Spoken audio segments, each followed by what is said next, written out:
Hebreërs 2 verse 1 tot 9.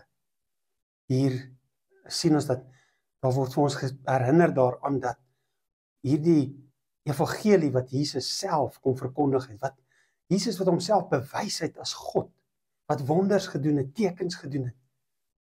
As ons nie aan daardie waarheid vashou nie, maar aan verdigsels, dan het dit gevolge. Dit lei tot ewige verwydering van God.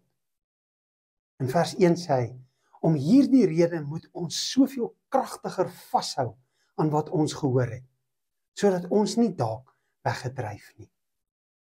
Ons moet onsself elke dag herinner aan wie Jesus is. Elke dag vra, Here, wys U self net weer vir my. Elke dag vra dat die Heilige Gees ons net weer sal inspireer om te onthou wie God is, sodat ons kan vashou aan die werklikheid dat ek het die ewige lewe. Aan dit kan ons vashou. Dis in klip geskryf. Ons moet soveel kragtiger en harder daaraan vashou, as aan enige iets anders. Ons kan ons baie keer so verknog aan goeders om ons, of mense, of dinge, en dan so vashou daarin.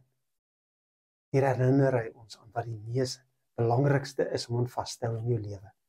Die vaste wete dat ek het die ewige lewe.